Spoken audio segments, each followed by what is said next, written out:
కొన్ని రకాల సమస్యల్ని మనం బయటకు చెప్పుకోలేం. అసలు ఆ సమస్యకు ఎవరిని కలవాలో, ఏ డాక్టర్ని సంప్రదించాలో తెలియక ఆందోళన చెందుతూ ఉంటారు. మూత్రంపై అదుపు లేకపోవటం అలాంటి సమస్యే. మనకు తెలియకుండానే మూత్రం చుక్కలు చుక్కలుగా కారిపోవటం అనేది మహిళల్లోనూ, వృద్ధుల్లోనూ ఎక్కువగా కనిపిస్తూ ఉంటుంది. వైద్య పరిభాషలో ఇన్కాంటినెన్స్గా పిలిచే ఈ సమస్యకు అసలు కారణాలేమిటో, దీనికి ఎలాంటి చికిత్స తీసుకోవాలో ఇప్పుడు తెలుసుకుందాం.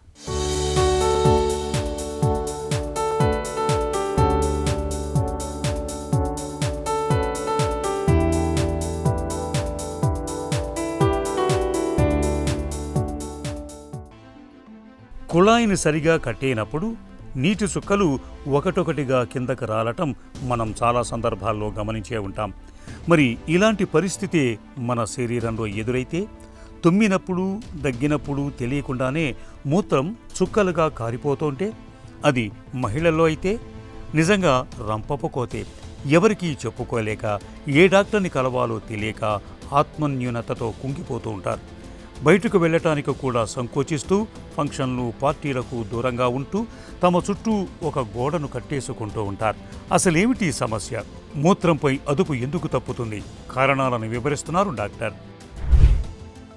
మూత్రంపై అదుపు తప్పే సమస్య ఆల్మోస్ట్ 50% మంది స్త్రీలలో, అంటే 100లో 50 మందికి ప్రాబ్లం ఉంటుంది 40 ఏళ్ల వయసు దాటిన తర్వాత. సో దీన్ని మెడికల్ టర్మ్స్లో యూరినరీ ఇన్కాంటినెన్స్ అంటాం. ఈ యూరినరీ ఇన్కాంటినెన్స్ అనే సమస్యతో బాధపడే వాళ్ళు ఎంతో ఆత్మన్యూనతకు లోనవుతుంటారు. చాలామంది అది సమస్యను బయటకు చెప్పుకోరు, సైలెంట్గా సఫర్ అవుతుంటారు. సో దీనికి ఎన్నో కారణాలు ఉంటాయి. చాలా కామన్గా కనపడే పద్ధతి ఏంటంటే స్ట్రెస్ యూరినరీ ఇన్కాంటినెన్స్ అంటాం. అంటే నార్మల్గా పేషెంట్ బాగానే ఉంటుంది, కానీ దగ్గినప్పుడు, తుమ్మినప్పుడు, వంగి బరువులు ఎత్తినప్పుడు, కొంతమంది డ్యాన్స్ చేసినప్పుడు, లేకపోతే స్కిప్పింగ్ ఎక్సర్సైజ్ చేసినప్పుడు ఇలాంటి ప్రాబ్లం వస్తుంటుంది. ఇలా అంటే ఫిజికల్ యాక్టివిటీతోని యూరిన్ లీక్ అవుతుంటుంది. దీన్ని స్ట్రెస్ యూరినరీ ఇన్కాంటినెన్స్ అంటాం.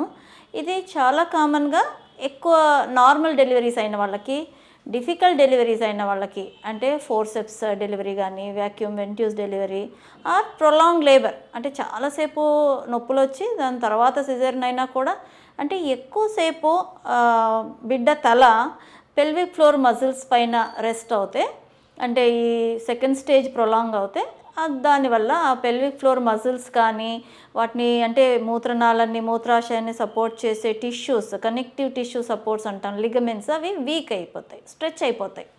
అయిన తర్వాత కొంతమందిలో అది నార్మల్ టోన్కి రిటర్న్ అవుతుంది డెలివరీ తర్వాత. కొంతమందికి అంటే సరిగా కీగల్స్ ఎక్సర్సైజ్ చేయకపోవడము, లేకపోతే సరిగా వెయిట్ కంట్రోల్ చేసుకోలేకపోవడము, మజిల్ టోన్ ఇంప్రూవ్ అవ్వకపోవడము, లేకపోతే వెంటనే కాన్పులు వస్తుంటే ఆ మజిల్స్, లిగమెంట్స్ రికవర్ అవ్వడానికి టైం ఇవ్వకపోతే అలాంటి వాళ్ళకి ఈ సమస్య ఎక్కువగా వస్తుంటుంది.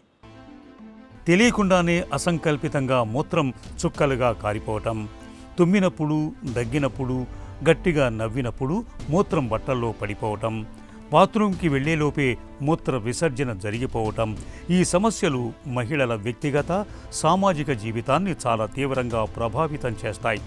తరచూ మూత్రనాళ ఇన్ఫెక్షన్లకు గురవుతున్నప్పుడు, నీరు తక్కువగా తాగే అలవాటు ఉన్నప్పుడు, కాఫీ, టీ, మద్యం వంటి వాటిని మితిమీరి తీసుకుంటున్నప్పుడు, నరాల జబ్బులతో బాధపడుతున్నప్పుడు, అధిక బరువు ఉన్నప్పుడు, ఎక్కువ కాన్పులు జరిగినప్పుడు మూత్రాశయ కండరాలు బలహీనమవుతాయి.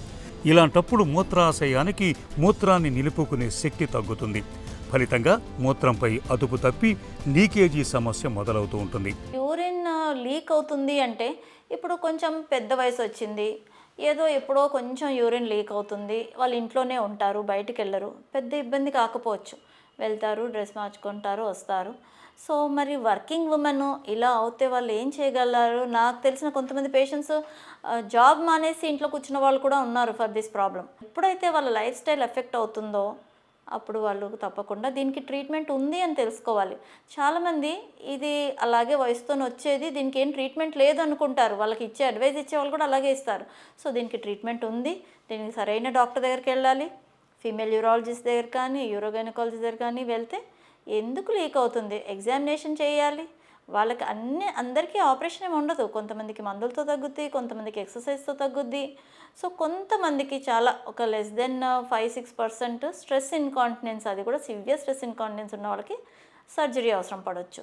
ఇంకా కొంతమందికి అండి చాలా రేర్గా కాయిటల్ ఇన్కాంటినెన్స్ అంటాం. నార్మల్గా బాగానే ఉంటారు, మెరైటల్ లైఫ్లో అంటే ఇంటిమసీ అయినప్పుడు కాయిటల్ ఇన్కాంటినెన్స్, ఇంటర్ కోర్స్ తర్వాత యూరిన్ లీక్ అవుతుంది, చాలా ఇబ్బంది గురవుతారు, బయటికి చెప్పుకోలేరు. సో ఎప్పుడైతే ఈ ప్రాబ్లం వల్ల వాళ్ళ లైఫ్ స్టైల్ ఎఫెక్ట్ అవుతుందో, క్వాలిటీ ఆఫ్ లైఫ్ దెబ్బతింటుందో, that is an indication for to consult doctor. మూత్రంపై అదుపు లేకపోవటం అనేది బయటకు చెప్పుకోలేని సమస్య కావటంతో చాలామంది మహిళలు ఈ సమస్యల్ని మౌనంగా భరిస్తూ ఉంటారు. దీంతో జననావయాల ప్రాంతంలో చర్మం ఒరుసుకుపోవటం, మూత్రంలో మంట, నొప్పి, సిస్టైటిస్ వంటి తీవ్రమైన ఇన్ఫెక్షన్లు రావటం, సోషల్ ఫోబియా వంటి సమస్యలు మొదలవుతుంటాయి. ఇలాంటప్పుడు పెల్విక్ అల్ట్రాసౌండ్, యూరోడైనమిక్స్, స్ట్రెస్ పరీక్షల్ని చేయటం ద్వారా అది అర్జిన్ కాంటినెన్సా, స్ట్రెస్ ఇన్కాంటినెన్సా అన్నది నిర్ధారణ చేసి తదనుగుణంగా డాక్టర్లు చికిత్స మొదలు పెడతారు. రెగ్యులర్గా ఎక్సర్సైజెస్ చేస్తుంటే ఈ ప్రాబ్లం కొంచెం వరకు నివారించవచ్చు. ప్రాబ్లం మొదలైన తర్వాత కూడా కొంతవరకు దాన్ని తగ్గించవచ్చు సివియారిటీ. ఇంకా వెయిట్ కంట్రోల్ ఒకటి చాలా ఇంపార్టెంట్. ఈ ఒబేస్ ఉన్న వాళ్ళలో బోత్ స్ట్రెస్ ఇన్కాంటినెన్స్ కూడా ఎక్కువ అవుతుంది, అర్జెన్సీ ఇన్కాంటినెన్స్ కూడా ఎక్కువ అవుతుంది. సో వెయిట్ కంట్రోల్ చాలా ఇంపార్టెంట్. అది కాకుండా కొంతమంది ఈ డయటరీ ఇది ఫాలో అవ్వాలి. అర్జెన్సీ ఇన్కాంటినెన్స్ ఉన్న వాళ్ళు, ఎస్పెషలీ ఓవర్ యాక్టివ్ బ్లాడర్, అంటే పరిగెత్తుకొని దారిలో యూరిన్ లీక్ అవుతుంది చూసారో, అర్జెంటుగా వెళ్ళాల్సి వచ్చిన వాళ్ళు కొంచెం టీ, కాఫీ, కెఫిన్ ప్రోడక్ట్స్ తగ్గించాలి. సిట్రస్ ప్రోడక్ట్స్ అంటే నిమ్మరసం, యూరినరీ ప్రాబ్లమ్స్ అన్నిటికీ నిమ్మరసం మంచిది అనుకుంటారు, బట్ ఈ ప్రాబ్లంకి సిట్రస్ అంతా అవాయిడ్ చేయాలి. నిమ్మ, సంత్రా, నారింజ అలాంటివన్నీ అవాయిడ్ చేయాలి. సాఫ్ట్ డ్రింక్స్ అవాయిడ్ చేయాలి. అంటే డయాబెటీస్ లేకున్నా కూడా, డయాబెటీస్ లేదు కదా మేము ఏమైనా తాగొచ్చు కూల్ డ్రింక్స్ అనుకుంటారు, కానీ ఈ ప్రాబ్లం ఉన్న వాళ్ళు ఈవెన్ గ్రీన్ టీ కూడా బ్లాడర్ ఇరిటెంట్గా పనిచేస్తుంది. వెయిట్ కంట్రోల్ చూసుకోవాలి. ప్లస్ డయాబెటీస్ ఉంటే డయాబెటీస్ కంట్రోల్ చేసుకోవాలి తప్పకుండా. ఇంకొకటి, ఎల్డర్లీ పేషెంట్స్లో ఈ యూరిన్ ఇన్కాంటినెన్స్ అనేది కాన్స్టిపేషన్కి కూడా రిలేటెడ్ కావచ్చు.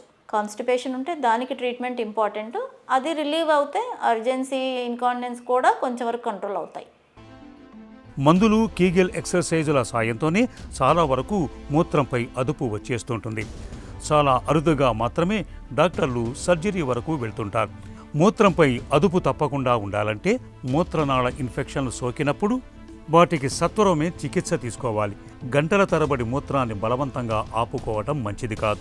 మూత్రాశయానికి ఇబ్బందులు తెచ్చిపెట్టే కాఫీ, టీ, కోలాలు, మద్యం, పొగ వంటి అలవాట్లకు దూరంగా ఉండాలి.